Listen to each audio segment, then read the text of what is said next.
Hallelujah, सबको जय मसीह की। आइए परमेश्वर को धन्यवाद करते हैं आज की सुंदर सुबह के लिए कि हमारे परमेश्वर ने हम सभी को संभाला, ये नया दिन दिखाया कि हम परमेश्वर की महिमा कर सकें, उसके नाम को आदर दे सके। प्रभु का हम धन्यवाद करते हैं, परमेश्वर ने रात भर मीठी नींद में हमें सुलाया और आज नया सुंदर सवेरा हमें दिखाया कि हम परमेश्वर को महिमा दे सके। सच में प्यारो, कितने ही लोग ऐसे हैं इस संसार में जो कल रात को सोए तो कि वो आज उठकर ये कार्य को करेंगे, वो कार्य को करेंगे। उन्होंने अपनी सारी प्लानिंग्स को किया होगा कि वो इस रीति से आज के दिन को स्पेंड करेंगे, लेकिन कितने ही लोग ऐसे संसार में हैं जो आज की सुबह को नहीं देख पाए। लेकिन हमारे परमेश्वर का अनुग्रह हमारे ऊपर बना रहता है कि हम जब भी आशा लगाकर हमारी विश्वास के साथ उसके नाम से कुछ करते हैं तो हमारा परमेश्वर हमेशा उसमें हमें सफल करता है। हम परमेश्वर को धन्यवाद करते हैं। आइए आज की सुबह में सुंदर वचन से हम देखेंगे कि प्रभु वचन के द्वारा हमसे क्या कहते हैं। हम देखेंगे व्यवस्था विवरण उसकी 1 अध्याय की 31वीं आयत, जिसमें इस प्रकार लिखा है, फिर तुमने जंगल में भी देखा कि जिस रीति कोई पुरुष अपने लड़के को उठाए चलता है, उसी रीति हमारा परमेश्वर यहोवा हमको इस स्थान पर पहुंचने तक उस सारे मार्ग में जिससे हम आए हैं उठाए रहा। आमीन।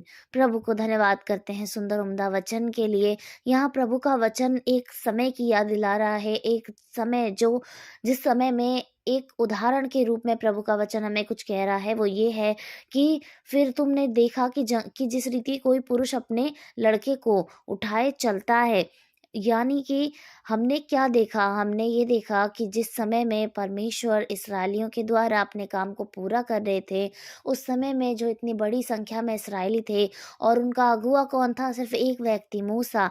लेकिन उनके साथ साथ चलने वाला कौन था? परमेश्वर यहोवा था। हम जानते हैं कि जैसे यहाँ वचन उदाहरण देता है कि एक पुरुष अपने लड़के को उठाए चलता है, यानी किस रीति से अपनी गोद में उठाकर वो चलता है। क्यों? कि उसका लड़का गिर ना जाए, उसके लड़के को चोट ना लग जाए, वो थक ना जाए। उस संसार की तमाम परेशानी से वो अपने लड़के को दूर रखना चाहता है, इसीलिए वो अपने गोद में उसको उठाए चलता है। बिल्कुल वैसे ही परमेश्वर यहोवा ने भी उन सारे इस्राएलियों को, जिनको वो परमेश्वर मिस्र देश की बंधुआई में से छुड़ाकर लेकर आ रहे थे, अपनी गोद की नाई उनको उठाकर लेकर आया। जिस रीति से उसने लाल समुद्र को उनके द्वारा पार करवाया और बड़ी बड़ी चुनौतियां जो उनके सामने थी, परमेश्वर ने उन सभी को सुरक्षित करा। सो ये बिल्कुल वैसा ही है जैसे कोई पिता अपने बेटे को अपने गोद में उठाकर लेकर चलता है कि उसको कोई दिक्कत ना हो।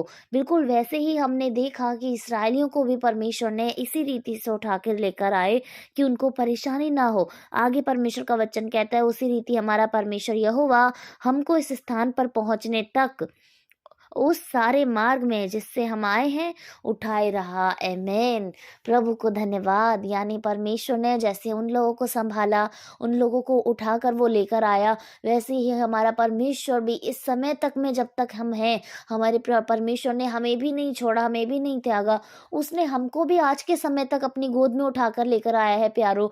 हम अपने परमेश्वर यहोवा की गोद में हैं। उसने हमें उठाकर रखा है कि हम आज के दिन तक में संभले हुए हैं। हमारा कोई नुकसान, हमारी कोई ऐसी हानि नहीं हुई है जिसके द्वारा कोई भी भरपाई ना की जा सके। हमारा परमेश्वर इतना महान है और वो अगर अब तक हमको संभाल कर लेकर आया है तो आगे की सारी चिंता भी हमारा परमेश्वर यहोवा करने वाला है। हमें कुछ भी अब चिंता करने की ज़रूरत नहीं है, अपने आप की योजना बनाने की ज़रूरत नहीं है, पर पूरा भरोसा अपने उस पिता पर रखें जिसने हमें अपनी गोद में उठा रखा है।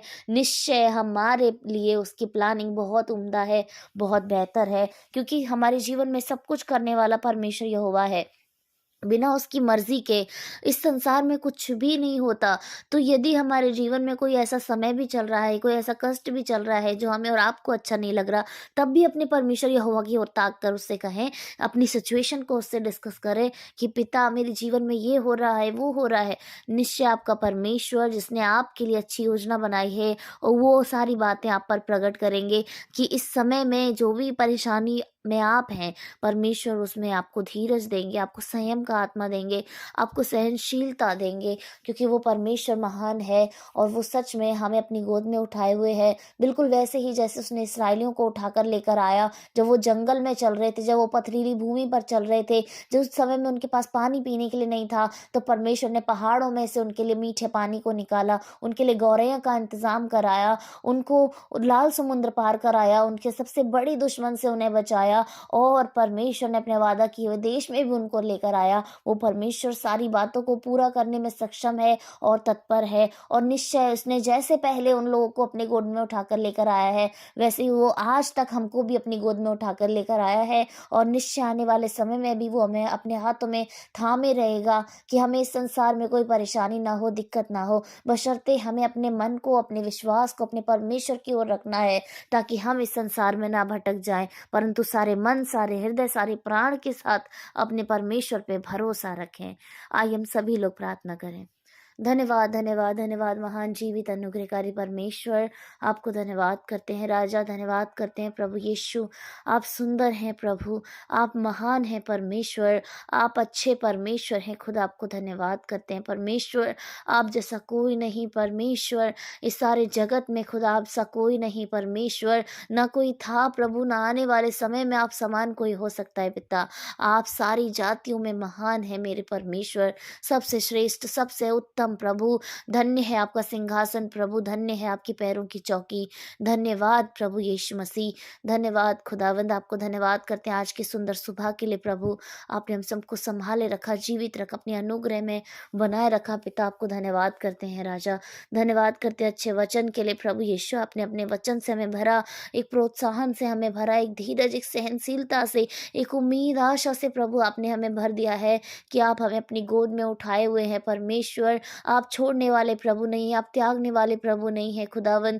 आप अपने वचनों को, अपने वादों को पूरा करने में सामर्थी परमेश्वर हैं खुदा, और आप पूरा करके ही रहते हैं मेरे प्रभु। हम प्रार्थना करते हैं हर एक उस जन के लिए खुदा जो इस समय में आपके समीप आया है प्रभु, आपके करीब आए हैं परमेश्वर। आप प्रत्येक जन को संभाले मेरे खुदा, उनको आशीष दे मेरे परमेश्वर, उनकी प्रार्थनाओं को आप सुने मेरे परमेश्वर, उनकी प्रार्थना विनती परमेश्वर आपके नाम से सुनी जाए प्रभु और पूरी की जाए मेरे पिता। धन्यवाद राजा, धन्यवाद अनुग्रहकारी परमेश्वर, आपको धन्यवाद करते हैं प्रभु। हम प्रार्थना करते हैं खुदा आज के पूरे दिन में प्रभु आप हम सभी को संभाले खुदाबंद। हम प्रार्थना करते हैं प्रभु यीशु हर एक उस जन के लिए जिन्होंने अपनी प्रार्थनाओं को परमेश्वर आपके सम्मुख रखा है। प्रभु यीशु आपके नाम से उनकी प्रार्थनाएं आप सुने, हाँ और आमीन में उनका जवाब दें खुदावन। हम धन्यवाद करते हैं समय में जो लोग आपसे मांग रहे हैं प्रभु, आप उनकी बातों को, उनकी ज़रूरतों को जानते हैं परमेश्वर। आपके नाम से सारी बातें पूरी की जाए पिता। आज के पूरे दिन में प्रभु आप हर एक जन को संभालें, उनके साथ हों, आने जाने में रक्षा और हिफाजत करें प्रभु। अंदर आते समय, बाहर जाते समय आप उनकी रक्षा करें परमेश्वर। कोई भी शैतान की हानि प्रभु इनके जीवन में ना हो सके प्रभु, शैतान की कोई योजना इनके जीवन से पूरी ना हो सके प्रभु। शैतान को पराजित करते हैं यीशु के नाम से प्रभु। आज के दिन में हर एक जन को आप हर एक दुर्घटना से बचाना, हर एक हानि से बचाना पिता। हर एक के काम में प्रभु आप बरकत देना, सामर्थ्य देना, बिजनेस में, जॉब में प्रभु आप बहुत आज से आशीष देना, पढ़ाई में बहुत आज से आशीष देना खुदा। आज के पूरे दिन में प्रभु आपके बच्चे हर एक काम को पूरा कर सके और आपको बहुत बहुत बहुत धन्यवाद दे सके प्रभु। धन्यवाद करते हैं सारी बातों के लिए प्रभु, आपको धन्य कहते हैं। सारा आदर, जलाल, महिमा खुदा अपने जीवन से आपको देते हैं। उद्धारकर्ता प्यारे परमेश्वर के पुत्र यीशु के सामर्थी नाम से मांगते प्रभु, सुने ग्रहण करें। आमीन, आमीन और आमीन। यदि आप प्रार्थना करवाना चाहते हैं तो आप प्रार्थना को कमेंट बॉक्स में रख सकते हैं, हम आपके लिए प्रार्थना करेंगे। जय मसीह की।